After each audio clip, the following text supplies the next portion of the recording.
बोगाळ्याचा मनोहर हा जेठा पुत्र होता. त्याला भीती दाखवायला मोठा भाऊ नव्हता आणि बाप होता तोही त्याच्या लहानपणीच मेला होता. घरचं बरं होतं त्यामुळं आईनं त्याला लाडाकोडात वाढवलं होतं. अशा या मनोहराला मिसरूड फुटली आणि तो भलभलतीच थेरं करू लागला. डोक्यावरची शेंडी जाऊन आलपीन आली. कटिंग करून घ्यायला दर महिन्याला तो कोल्हापूरला येऊ लागला. तसेच धुतलेले कपडे वापरायचे सोडून भट्टीचे कपडे वापरू लागला. त्याच्यात एकदमच बदल झाला. मिसरूड फुटली आणि सगळा घोटाळा होऊन बसला. गप आपलं रानात जावं, अंग मोडून काम करावं, हे त्या वयात आलेल्या पोराला काही समजेनासं झालं. आपला कामधंदा सोडून ते उगचच गावातनं हिंडू लागलं. पायात एक भट्टीची इजार घालायचा, अंगात इस्त्रीचा शर्ट अडकायचा आणि आरशापुढं उभं राहून तास-तासभर भांग पाडायचा. भांग पडून झाला की बोडक्यानंच गावात सुटायचा. मग 2 तास काय आणि 4 तास काय, एक रेडा तळ्यात बसल्यागत तिकडंच बोलत बसायचा. तो 4 चांगल्या ठिकाणी जायचा असं नव्हतं, त्याला नको त्याची संगत जडली होती. 4 उडाणटप्पू पोरात त्याचा जीव रमत होता. गावात अशा पोरांची एक कंपनीच तयार झाली होती. ही कंपनी अशी तशी नव्हती. मनोहरासारखी चांगली 10-12 पोरं त्यात सामील झाली होती. म्हणजे बाकीची सगळी त्याला शिकवणारी होती. एक एक मोठा अनुभवी नग होता. ह्यांच्या नादाला मनोहर लागला आणि त्याचं सगळं चित्तच आपल्या कामधंद्यावरून उडालं. नुसतं उंडगं फिरण्याची त्याला चटक लागली. अंगावर पांढरी फेक कपडं घालावीत, पचपची तेल लावून भांग पाडावा आणि बिड्या फुकत गावातनं हिंडावं, असा त्याचा रोजचा कार्यक्रम सुरू झाला. त्याच्या टोळक्यातल्या सगळ्या पोरांचं असंच वागणं होतं. पण ते सगळे वयाने मोठे होते आणि अनुभवानं वडील झाले होते. प्रत्येकाची काही ना काही भानगड गावात सुरू होती. त्यांच्यात एक रामू भालभर म्हणून होता. तो तर आपल्या गावातल्या एका मास्तरनीला सायकलवर पुढं घेऊन दर आठवड्याला सिनेमा बघायला जायचा. सिनेमाचे पैसे ती देत होती, तशी त्याला काही तसदी नव्हती. तो नुसतं सायकल मारायचं तेवढं काम करीत होता. दुसरा एक जांभळ्याचा गणा म्हणून होता. तो दूध प्यायला एका जैनिनीच्या घराकडे जायचा. ती रोज कासेतलं फेसा सकट आकडी दूध त्याला प्यायला द्यायची, पण त्याचे पैसे घेत नव्हती. दूध प्यायला देऊन ती त्याला बोलायला बसवून घेत होती. अशी प्रत्येकाची काही ना काही भानगड चालू होती. आणि हे सगळं ऐकून आणि बघून मनोहराचं डोकं काही ठिकाणावर राहत नव्हतं. दिवस अन रात्र तो बेचैन होता. झोप उडाल्यागत झाली होती. खायला प्यायला काही तोटा नव्हता, पण त्याच्या जीवाला शांती नव्हती. होता होता मनोहर फार बिघडला.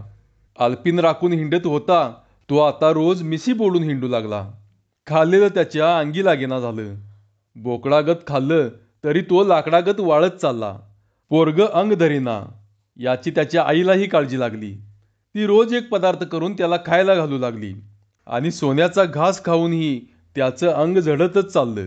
आपणही काहीतरी करावं हे एकच त्याच्या मनानं घेतलं. बेचैन मनोहर त्या तपासावर राहिला. लाईन मारत गावातनं हिंडू लागला आणि एक दिवस त्यानं धाडस करायचं ठरवलं. रामू भालभर रानात गेला असं बघून मनोहर खोताच्या घराकडे गेला. खोताच्या घराकडे जायचं कारण म्हणजे त्या दुमजली घरातच माडीवर 2 खोल्या घेऊन ती मास्तरीण राहत होती. शाळेलाही सुट्टी होती. रामू भालभर ही रानात गेला होता. खोताच्या घरात दुसरं कोणी माणूस नव्हतं. ती ही सगळी रानातच गेली होती. एकटी मास्तरीण तेवढी त्या घरात होती. ही सगळी पाळत ठेवून त्यानं मोका साधला होता. भर दुपारी एक चक्कर टाकून मनोहर घरात आला. एकटी मास्तरीणच तेवढी घरात आहे ही टेहळणी करूनच तो आला होता. त्यानं गडबडीनं साबण लावून तोंड धुतलं. भट्टीची नवी कापडं अंगावर घातली. आरशापुढं उभा राहून भांग पाडला. तो गडबडीनं घराबाहेर पडला. तो बाहेर पडला खरं, पण पाय भरून आल्यागत पावलं उचलेनाशी झाली आणि दम लागल्यागत छाती सगळी भरून आली. खोताचं घर जवळ आलं आणि त्याला श्वासच आत घेता येईना झाला आणि बाहेर सोडताही येईना झाला. श्वास कोंडून धरला तरी काळीज धाडधाड करू लागलं. तोंडावर घाम आल्यागत झाला. मग पाऊल पुढे न टाकता तो वाटेतच उभा राहिला. तोंडावरचा घाम पुसला आणि काय करावं ह्याचा विचार करू लागला. असं का होतंय हेही कळेनासं झालं आणि अंगात जीव नसल्यागत त्याचे हातपाय लटपटू लागले. स्वतःलाच एक शिवी देऊन तो मनात म्हणाला, आईला एवढं घाबरायला काय झालं. आणि त्याच्या मनात संवाद सुरू झाले. दुसरं कोण नाही हे बघून तू निघालास हे खरं, पर का आलास म्हणून बाईंनी विचारलं तर काय सांगणार? सहज आलोय म्हणून सांगायचं. आणि सहज का आलास म्हटल्यावर तशी काय म्हणती ती?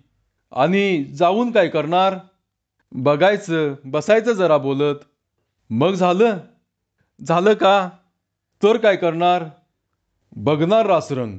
हालचाल कळत नाही आईला. आणि रामू भालभर आला तर रे, कशाला येतोय त्यो? त्यानं आज रानात कुळव धरलाय. आणि दुसऱ्या कोणी बघितलं तर? आणि ती सांगणार नाही हे कशावरनं? ती सांगती? ती कशाला सांगल? आणि ती येऊन डोळ्यासमोर उभी राहिली. जशीच्या तशी डोळ्याला दिसू लागली. निव्वळ गुलछडी, पिकल्या केळीगत पिवळी धमक, जशी रानातली एक धामीनच 4 गावचं पाणी पिऊन आलेली बाई. दाल्ला सोडून मास्तरकी करत हिंडत होती. जाईल तिथं नवा संबंध जमवत होती. सगळा इतिहास समोर उलगडल्यागत झाला आणि मनोहरच्या अंगात नवा हुरूप आल्यागत झाला.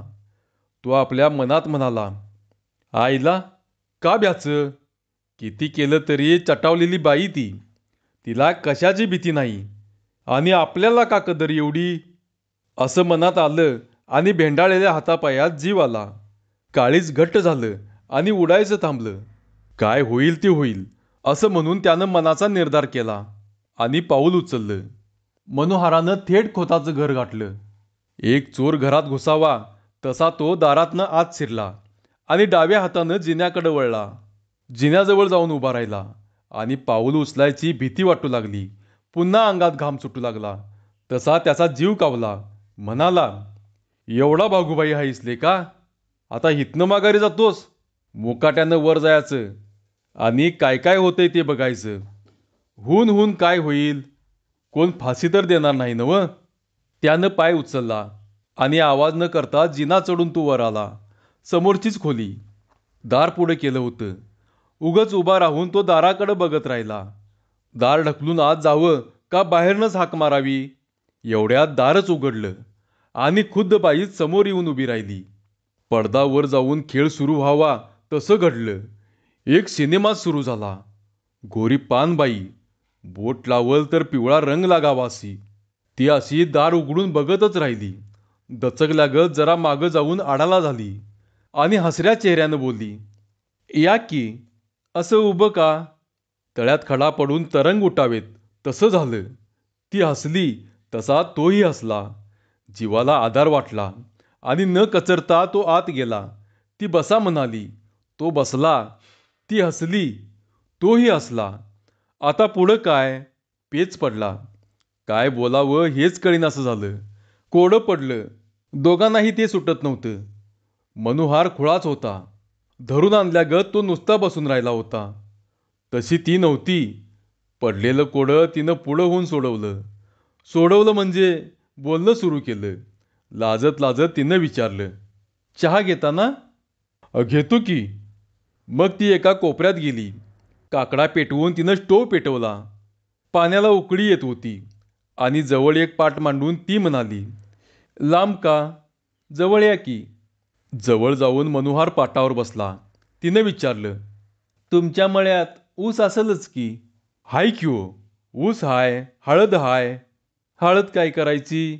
ऊस आलाय का खायला? अहो किती पाहिजे तुम्हाला? धावतं पाणी खळाळावं तशी ती गोड हसली आणि मोरगल्यागत करून म्हणाली, किती काय करायचा? मला काय ढीग घालून ठेवायचा आहे? खायला आणून द्या. मनोहरानं विचारलं, मग रानातच का येत नाहीसा? फडातला ताजा काढून देतो की. येता रानात? असं बोलवल्याशिवाय यायचं? हे काय, बोलवायलाच आलोय का मुराळी लावून द्यायला पाहिजे? ती हसली आणि चहा गाळत विचारू लागली, मग तुमची जनावरेही असतीलच की? आहेत की. एक सोडून 2 म्हशी आहेत. वरच्या कामाला 2 बैलं आहेत आणि हिरीवर एक इंजान बसविलंय. हो का? मग आता एकदा बघायला या की. येऊ की. 4-8 दिवस असेच गेले आणि गावात एक निराळीच बातमी फुटली. गवगवा सुरू झाला. मनोहर बोंगाळे आणि मास्तरीन यांचं काहीतरी शिजायला लागलंय अशी बोलवा उठली. तसं बघितलं तर ही गोष्ट कुणाच्या डोळ्यावर आली नव्हती. तो चोरून तिच्याकडे जात येत होता हे खरं, पण मनोहर बोंगाळीला न राहून तो 4 ठिकाणी सांगत सुटला. कुठं सांगू नका, आमचं जमत चाललंय. सांगू नका असं म्हटल्यावर कोण सांगितल्याशिवाय राहतंय? कुणाला सांगू नका असं म्हणून जो तो एकमेकाला सांगू लागला आणि गोष्ट ह्या कानाची त्या कानाला होऊन ती थेट रामू भालभरापर्यंत जाऊन पोचली. रामू भालभर म्हणजे अख्ख्या गावावरून ओवाळून टाकलेलं पोरगं होतं. मनोहर आपल्याशी बेईमानी करायला निघाला हे बघून त्याचं टाळकंच फिरलं. रामू भडाकला आणि आधी त्या मास्तरनीला दम दिला. जर काही झालं तर जीवन ठेवणार नाही, ठार करीन, अशी धमकी दिली. झालं, जे जाणं येणं होतं तेही बंद झालं. बाईचं दार बंद झालं आणि मनोहराचा जीव तडपडू लागला. डोळा चुकून केव्हा तरी जाता येत होतं. एक कपवर चहा मिळत होता. एक घटकाभर बोलत बसायला जागा झाली होती. तिच्यावरही बंदी आली. एक दिवस वाईट तोंड करून ती म्हणाली, तुम्हाला कसं सांगू? काय झालं? तुम्ही इथं आलेलं काही लोकांना खपत नाही. मग मी येऊ काय नको? तेच सांगायची पाळी आली. असं असल तर मी उद्यापासनं येत नाही. ती मान हलवून म्हणाली. हो, म्हणजे कोणाचा बोलच नको. पुन्हा तिथं जायचं नाही असं ठरवून तो उठला आणि तिचा निरोप घेऊन घरला आला. त्यावर तो तिकडे गेला नाही हे खरं, पण त्याचा जीव कुठे थांबतो?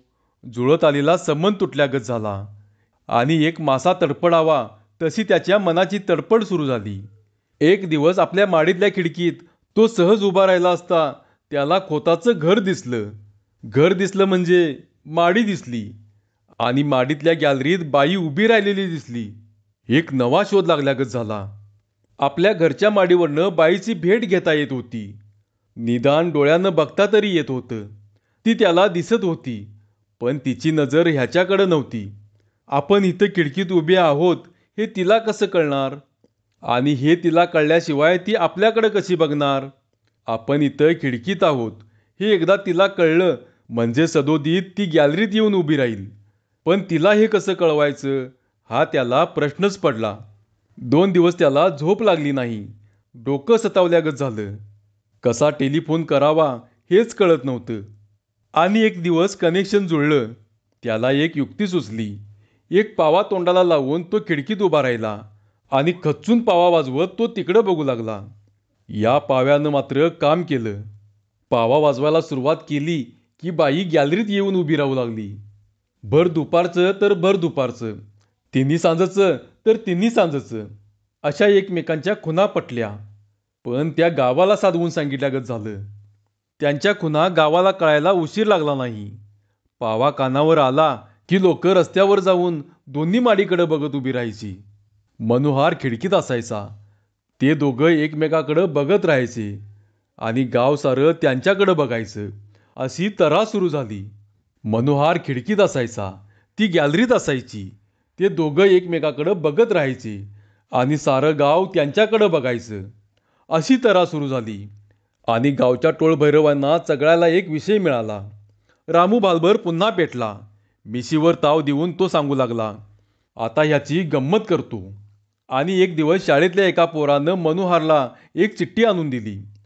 प्राण सख्या, पत्रास कारण की आपणास भेटता येत नाही, बोलता येत नाही म्हणून चिठ्ठी लिहिली. रामू भालभर पाळत ठेवून आहे. डोळ्यात तेल घालून त्यानं पहारा ठेवलाय. म्हणून कुणाच्या डोळ्यावर येऊ नये यासाठी पावा वाजवत खिडकीत उभा राहू नका. अदनमधनं मी गॅलरीत येत जाईन. तूर्त एवढंच. योग्य वेळी भेटीनच. जीवाच्या जीवलगा तुमचीच. वर तारीख नव्हती, खाली सही नव्हती. असं हे पत्र आलं आणि मनोहराला चुटपुट लागून राहिली. कुणाला तरी जाऊन सांगितल्याशिवाय त्याला चैन पडेनासा झाला. जवळच्या एका दोघांना त्यानं हे सांगितलं आणि चोरून पत्रही दाखवलं. ही गोष्ट कंपनीत फुटली आणि गाजत राहिली. तवर एक दुसरा कागद आला. तेच पोरग. पुन्हा एक पत्र त्यानं दिलं. प्राण सख्या, पत्रास कारण की आज रात्री 9च्या सुमारास बिरोबाच्या माळावर देवळा पाठीमागे येऊन बसा.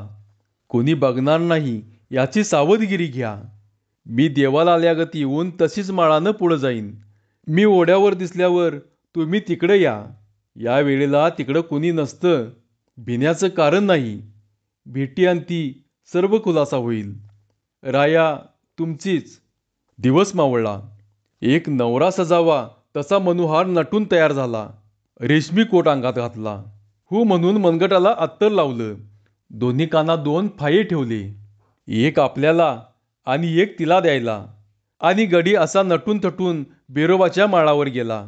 देवळामागं जाऊन अंधारात एकटाच बसून राहिला. आता येईल मग येईल म्हणून वाट बघत राहिला. भेटीसाठी जीव आतुर झाला होता. नजर ओढ्याकडंच लागून राहिली होती.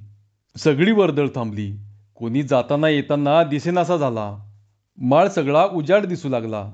बसून बसून पायाला मुंग्या येऊ लागल्या. नजर एके ठिकाणी लावून डोळे सिंधल्यागत झाले आणि देवळाला वळसा घालून एक बाई ओढ्याच्या अंगाला जाताना दिसली. छातीत धडधडलं. मनोहर जागचा चटकन उठला आणि बघतच राहिला. त्यानं मनाची खात्री करून घेतली. बेळंकीगत पांढरफेक पातळ अंगावर होतं. मग तिच्याशिवाय दुसरं कोण असणार? ती नीट ओढ्याच्या दिशेनं निघालेली पाहून मनोहरानं पाय उचलला.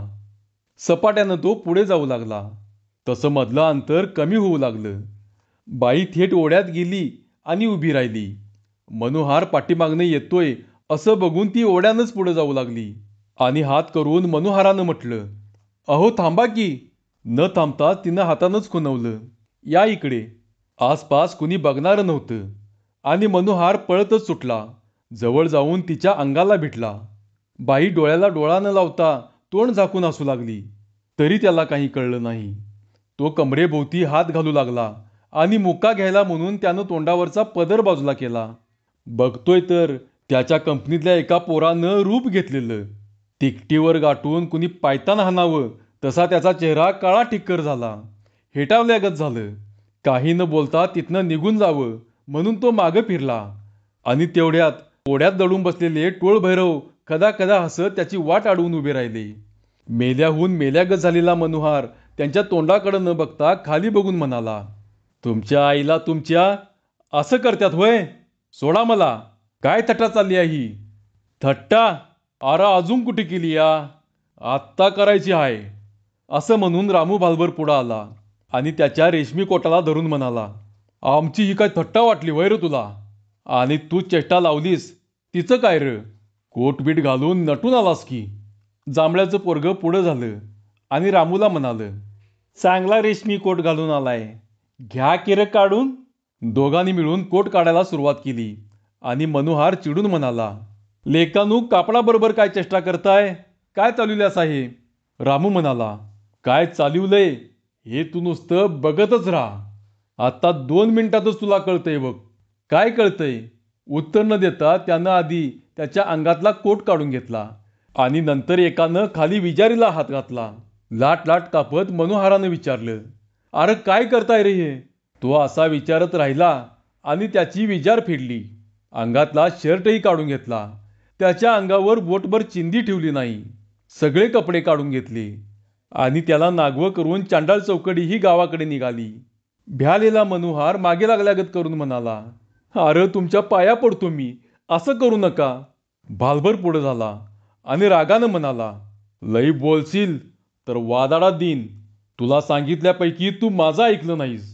आबरू सोडल्यागत करायला लागलास. मग तुझं आम्ही काय करावं? एकदा माफी करा. असं नागव्यानं तरी गावात कसा येऊ? अरे ये की तसाच. बाकीची लोक आणि येशी तुझी वाट बघत बसल्यात. जैनाचा स्वामी आलाय म्हणून गावात दौंडी देतो. बायका आणि दोन्ही बाजूला उभा करतो. तू येच भादरा. असं म्हणून तिथं न थांबता ते सगळेच गावाकडे सुटले. धन्यवाद.